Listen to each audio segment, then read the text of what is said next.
तो आज हम लोग प्रश्नावली 7.2 सीखने वाले हैं और उसमें सबसे पहला क्वेश्चन 2x/1 + x² है। कैसे सॉल्व करते हैं, क्या इसकी रणनीतियाँ हैं सॉल्व करने की, आज सीखेंगे। इसमें कुछ थोड़ा सा टेक्निक लगाना पड़ता है, जैसे कि इंटीग्रेट करोगे आप इसको क्या करना है, समाकलन ज्ञात करना है। इसका समाकलन क्या होगा इसका, ये ज्ञात करना है।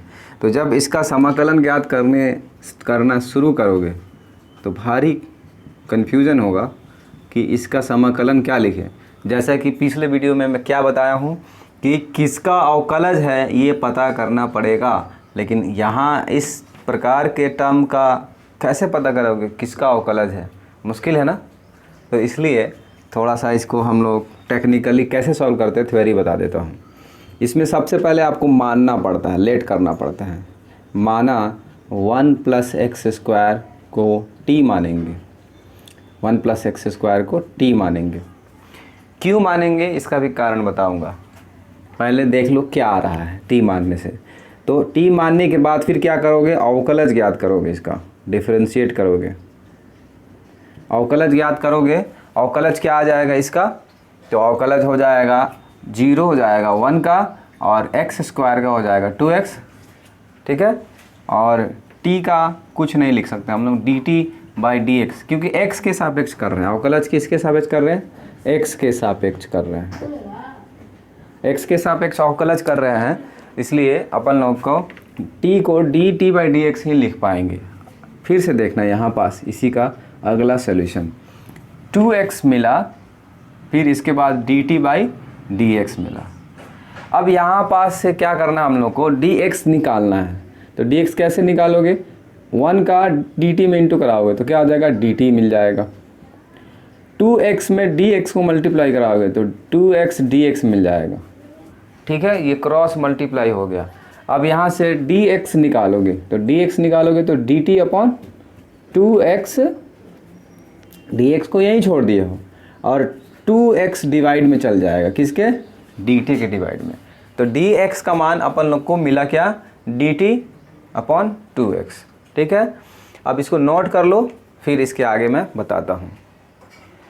तो dx का मान जो हम लोग को ज्ञात हुआ वो मिला dt/2x। अब समाकलन में जो पहले से समाकलन जिसका करना है उसमें हम लोग उसका मान रखेंगे। किसका, जो माने हैं वो क्या माने हैं, 1 + x² को t माने हैं, याद करो। और इसको मानने से और अवकलज ज्ञात करने के वजह से dx का मान dt/2x आ गया। इन दोनों मान को समीकरण अगर मानते हो, अगर समीकरण 1 मानते हो तो समीकरण 1 में रखेंगे। फिलहाल मैं लिख देता हूँ, बाकी हर बार लिखने की ज़रूरत नहीं है। समीकरण 1 में t तथा dx का मान रखने पर, ये लिख रहा हूँ, इस पहले सॉल्यूशन में लिख रहा हूँ, बाकी ये लिखने की कोई ज़रूरत नहीं है। डायरेक्ट जब ये समझ में आ जाएगा तो मान रख सकते हो। तो ध्यान से देखना, ये समीकरण 1 था। अभी देखना समाकलन, ठीक है, 2x भी लिखेंगे और dx का मान लिखेंगे, क्या लिखेंगे, dt/2x। और देखो 1 + x² को मान चुके थे, t मान चुके थे तो t लिख दिए, और ये दोनों 2x कैंसिल हो गया। तो अपन लोग को dt/t मिला। dt/t का मतलब ये है कि 1/t × dt, ऐसे लिख सकते हो। अच्छा याद करो, log x का अवकलज 1/x होता था, तो समाकलन में तो यही सोचते हैं ना कि किसका अवकलज 1/x होता है। तो किसका अवकलज होगा ये, तो ये हो जाएगा log t का मॉड लगा दो +c, समझ में आया। और t का मान क्या रखे थे, तो t का मान माने थे 1 + x² और +c। तो ये समाकलन पूरा अंतिम रूप से ज्ञात हुआ। फाइनली आप ये लिख सकते हो, इसको पहले इसको नोट कर लो। तो इसको हम लोग कैसे लिखेंगे आंसर में, मतलब अपन लोगों का जो आंसर आया log 1 + x² + c, तो किसका समाकलन करने पर आया, तो 2x/1 + x² को x के सापेक्ष समाकलन करने पर क्या मिला अपन लोग को, 1 + integration of this is equal log 1 + x² + c। तो इस टाइप से अंतिम रूप में अपने पेज में लिख लेना, ठीक है ना। अब मैं कारण बता दूं कि क्यों नीचे वाले को सपोज करेंगे। इस पूरे सोल्यूशन में एक चीज़ ज़रूर देखे होगे कि हम लोग जब 1 + x² को t माने तो dx का मान मिला dt/2x, ठीक है ना। तो ऐसे चीज़ों को मानना है जो कैंसिल कर दे, सिंप्लीफाई कर दे पूरे सिस्टम को। मतलब देखो यहाँ पास जो माने हो 1 + x² को, फिर मिटा देता हूँ यहाँ पास, ये तो आंसर आ गया, लिख लेना। अब 1 + x² को t माने हो तो आप लोगों को ऐसा टर्म ढूंढना है। वैसे डिफ़िकल्ट टर्म मानते हैं, डिफ़िकल्ट टर्म कहने का मतलब जो अक्सर जो बटे में रहेगा उसको मानेंगे, अक्सर जो डिवाइड में रहेगा उसको मानेंगे, ऐसा रहेगा। या दूसरा कारण ये है, ज़रूरी नहीं है, फिक्स नहीं है कि यही मानेंगे, बता रहा हूँ जनरली ये होता है, अक्सर जो डिवाइड में रहता है उसको मानेंगे। दूसरा कारण ये है उनको मानेंगे जिसको डिफ्रेंशिएट करने पर कट जाए कुछ टर्म। जैसे हम 1 का तो जानते हो कि 0 होता है, लेकिन x² का 2x आएगा और 2x ऊपर है और ये इसका डिफ्रेंशिएशन 2x, दोनों काट देंगे। ऐसे टर्म को मानोगे कि शॉर्ट हो जाए टर्म। और हमेशा फंसे हुए मतलब जो कुब्ड अप है, जो परेशानी में है, उसी को मानेंगे। ये भी एक प्रकार का ट्रिक है कि उनको मानेंगे जो फंसे हुए, जो परेशानी में रहेगा। जैसे जो बटे में है तो बेचारा ये परेशानी में नीचे है, बटे में जो है नीचे, ऊपर छत के ऊपर आराम से, नीचे जो है वो परेशानी है, तो इसलिए थोड़ा सा कुब्ड अप में है, तो इसको मानेंगे। या फिर दूसरा ट्रिक है कि आप उसको मानेंगे जिसको मानने की वजह से उसका डिफ्रेंशिएशन ऐसा आ जाए कि शॉर्ट हो जाए पूरा टर्म।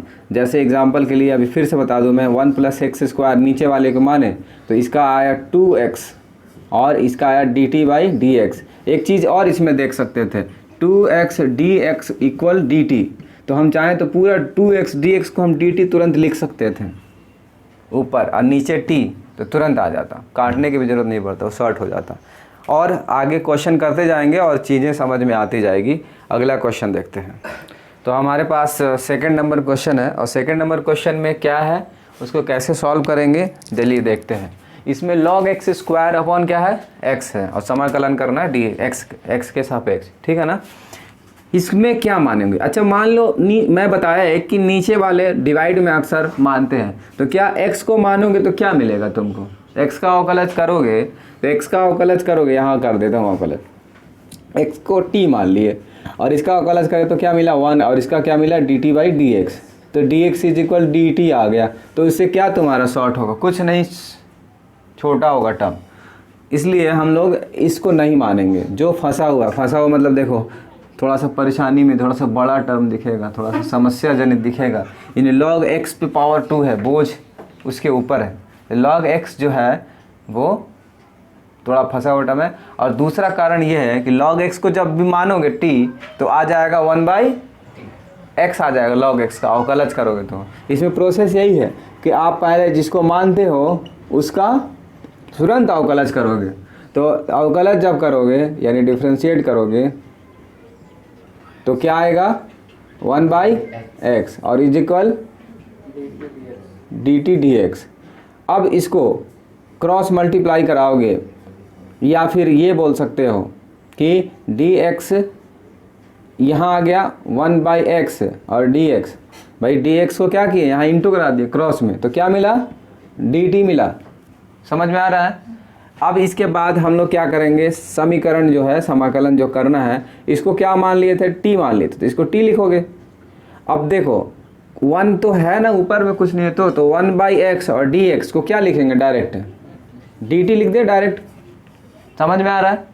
1/x यानी 1/x और यहाँ dx इंटू में है, इसका मान पूरा क्या है dt है, तो डायरेक्ट dt रखे, समाकलन है। और समाकलन अच्छे तरह से जानते हो, इसका पावर 3 हो जाएगा और इसके नीचे 3 और प्लस c लगाओगे और आंसर फाइनली आंसर लिखोगे इसका कि log x² dx का समाकलन जब करते हो तो t का मान क्या रखे थे, log x रखे थे ना, और बटे में 3 + c।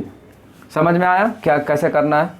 तो किसको मानना है, अभी इसमें एक चीज़ समझ में आया होगा, उसको मानना है जो पूरे समीकरण को छोटा कर दे, कट जाए, फिजूल चीज़ को नहीं मानना है। और ये साफ साफ पता चलता है कि वो थोड़ा सा परेशानी में रहता है, बड़ा टर्म रहता है वो। और देखो एक और चीज़ बता देता हूँ, वैसा टर्म ढूंढो कि उसको मानने से उसका अवकलज उसी में छिपा हो, उसको मानने से उसका अवकलज उसी में छिपा हो। जैसे log x को माने हम t, तो इसका अवकलज 1/x इसी में छिपा है। इसके पहले 1 + x² को माने थे t, उसका अवकलज 2x उसी में छिपा हुआ था। तो ऐसे ही देखना है इसमें, ऐसे समाकलन में मान के, ठीक है। तो क्वेश्चन नंबर 3 पर आते हैं। चलिए बच्चों, क्वेश्चन नंबर 3 करते हैं, उसी तरह से समझेंगे। देखिए लगातार 7.2 के अगर समाकलन सीख रहे हैं तो 7.2 के कम से कम 10 क्वेश्चन लगातार समझने होंगे, वो भी मेरे से, ताकि क्या लेट करना है, क्यों मानना है, किसको मानना है, इस सारी चीज़ें समझ में आ जाए। फिर उसके बाद आराम से करना, बिंदास सॉल्व हो जाएगा। तो इसमें भी देखो, इनमें x कॉमन है। समाकलन में जब ऐसे टर्म रहते हैं तो सिंप्लीफाई करते हैं, पहले सरल करते हैं उसको। तो समाकलन करना है इसका, ठीक है, इसका समाकलन कर देंगे, लेकिन क्या इनमें सिंप्लीफाई हो रहा है तो x कॉमन है ना, तो इसमें x कॉमन लोगे। x कॉमन लोगे तो क्या बचेगा, यहाँ 1 और यहाँ क्या बच जाएगा log x। अब ढूंढो कि किसको मानने पर उसका अवकलज छिपा हुआ है, तो 1 + log x को मान लो। यही एक टर्म है, ब्रैकेट अलग से नहीं मानोगे log x केवल, एक पूरा एक कंप्लीट टर्म है ना, जो ब्रैकेट में रहता है वो पूरा कंप्लीट रहता है। तो ऐसे में देखो, यहाँ मैं मान लेता हूँ, मान लेता हूँ क्या, 1 + log x को क्या मानोगे, t मानोगे। देखो इसलिए माना हूँ क्योंकि इसी में देखो इसका 0 हो जाएगा और log x का 1/x छिपा हुआ था अवकलज इसी में, इसका नहीं 1/x है कि नहीं छिपा हुआ, तो इसी में छिपा हुआ था। अभी देखना 0 का कोई रोल नहीं, 1/x और dx को मल्टीप्लाई करा दिए तो क्या मिल गया, dt। समझ में आया, ये वो 0 का ख़त्म रोल और dx को इनटू में बस क्रॉस मल्टीप्लाई ऊपर चढ़ जाएगा ये।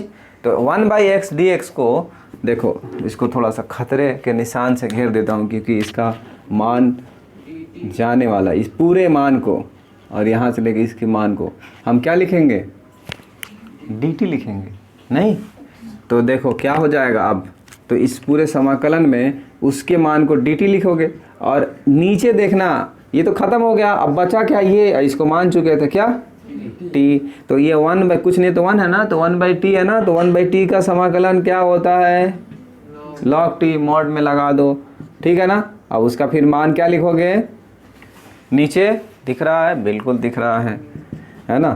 तो log और t का मान 1 + log x माने थे प्लस c, यही आपका उत्तर है। तो अपने पुस्तिका में नोट करें। तो प्रश्न संख्या 4 करते हैं, दिख नहीं रहा होगा आपको, 4 लीजिए लिख देता हूँ 4, ठीक है ना। अब इसमें देखो संकट में कौन है, तो संकट में है cos x, दिख रहा है ना, थोड़ा सा परेशान में है। दूसरी ट्रिक क्या था कि हम लोग वैसे टर्म को मानेंगे जिसका अवकलज छिपा है। तो देखो cos x को माने t, तो sin x इसी में छिपा है। अब मान लो sin x को मानोगे तो cos x छिपा है, तो cos x dx अलग थोड़ी है कि इसको dt लिखोगे, dt नहीं लिख सकते, ये cos x जो है ना sin के अंदर में है, तो इसलिए उसको अलग से नहीं लिख सकते थे। इसलिए गलती नहीं करना, sin x को नहीं मान सकते। देखो दो ट्रिक एक साथ लगाओ। पहले तो परेशानी में कौन है, कौन मतलब जकड़ा हुआ है, वो जकड़ा हुआ कौन है, ब्रैकेट में वगैरह पावर के अंदर में रहता है, cos x है। और दूसरा ट्रिक कि किसको माने कि उसी में अवकलज उसका छिपा हुआ है, तो cos x को मानोगे तो sin x छिपा हुआ है, याद रहे, ठीक है ना। तो मान लिया जाए cos x, बिल्कुल cos x को माने t, क्या हो गया, cos x का अवकलज ज्ञात करते तो क्या आता है, तो आता है माइनस साइन और dt dx। अब बताओ minus sine x dx equal dt, और ये माइनस को कहाँ भेजोगे, इस पल्ले पाकिस्तान भेज दो, माइनस की कमी है, नहीं माइनस की कमी नहीं है, हाँ माइनस की कमी नहीं है। तो इस पल्ले भेज दिए तो इधर माइनस चला गया, हिंदुस्तान में माइनस नहीं प्लस। तो ये देखो, छोड़ो हिंदुस्तान पाकिस्तान नहीं करते, पढ़ते हैं। तो साइन एक्स और डी एक्स को क्या लिखोगे, माइनस डी टी। इसको मिला करके क्या लिखोगे, माइनस डी टी। अभी देखना एक चीज़ और, साइन को तो ऐसे लिखोगे और कॉस एक्स को क्या माने थे, टी। तो इसको थोड़ा सा सजा के लिखते हैं। अभी तो समझ गए क्या क्या लिखना है। तो पहले इसके लिखो साइन, और इसको माने थे टी, और इसका पूरा जो आंसर आया है वो माइनस डी टी आया, तो माइनस को आगे लगा देंगे, ठीक है ना, माइनस को आगे लगा देते हैं। अब बताओ क्या होता है साइन टी का इंटीग्रेशन, तो कॉस होता है, और कॉस कैसे होगा, माइनस में कॉस होता है, तो पहले से माइनस है तो ये क्या हो जाएगा, प्लस, और प्लस सी लगा दोगे। अब बताओ कॉस और टी को क्या माने थे, तो टी को माने थे कॉस एक्स, तो लिखोगे कॉस एक्स प्लस सी, यही आपका आंसर हो गया। इसको नोट करिए। क्वेश्चन नंबर 5 दिख रहा है आपको अच्छे से, integration of sine A X plus B और into cos A X plus B D X. अब इसमें ढूंढ लो कि किसको मानोगे तो उसका अवकलज आ जाएगा। तो देखो साइन को अगर मानते हो, साइन ए एक्स को ए एक्स प्लस बी को टी मानते हो, तो इसी का अवकलज, डायरेक्ट अवकलज ज्ञात करना सीख गए हो तो डायरेक्ट लिखते हैं cos A X plus B. फिर से एक्स प्लस बी का करोगे ना तो केवल ए आएगा, क्योंकि एक्स का हो जाएगा 1, ए कॉमन निकल जाता है और बी कांस्टेंट है इसलिए 0। और अवकलज नहीं सीखे हो तो सीखो, पिछले वीडियो में जाओ अवकलज सीखो, डिस्क्रिप्शन में लिंक डाल देता हूँ। अब ए एक्स प्लस बी, ए को आगे, और डी एक्स इंटू में डी टी। अच्छा ए फालतू है ना, ए को हटा देते हैं, ए को नीचे लिख देते हैं। तो ए cos A X plus B और डी एक्स, मतलब इसको क्या लिखोगे, डी टी अपॉन ए लिखोगे, और इसको तो टी मान ही लिए हो। तो देखो कैसे होगा। तो देखो इसको मान लिए टी और इसको लिखोगे डी टी अपॉन ए। तो ए को क्या करते हैं ना, जो कांस्टेंट नंबर रहता है ना उसको बाहर निकालते हैं, कॉमन करते हैं, ठीक है ना, कॉमन करते हैं। थोड़ा सा नहीं दिख रहा है तो मैं यहाँ लिख देता हूँ 1/a, और इसको माने टी और ये डी टी। अब बताओ 1/a टी का t² और प्लस सी। अब देखना यहाँ पास जो है 1/a टी का मान क्या माने थे, तो sign A X plus B माने थे। देखो पावर 2 है ना तो स्क्वायर यहाँ लगा देना, और बाई 2 है ना तो 2a यहाँ लिख दो सजा करके, और प्लस सी, यही आपका उत्तर होगा। और कैसे लिखना है उत्तर अंत में वो बता ही दिया हूँ, मतलब इस पूरे टर्म को लिखोगे और फिर डिवाइड में इक्वल में इतना लिखोगे, तो ये समझ में आ जाएगा कि इसका समाकलन इतना आया। तो आज के लिए इतना ही, क्वेश्चन नंबर 5 तक। फिर कल के अगले वीडियो में क्वेश्चन नंबर 6 से 10 तक देखेंगे। तब तक के लिए धन्यवाद। सुरक्षित रहें, कोरोना से सावधान रहें।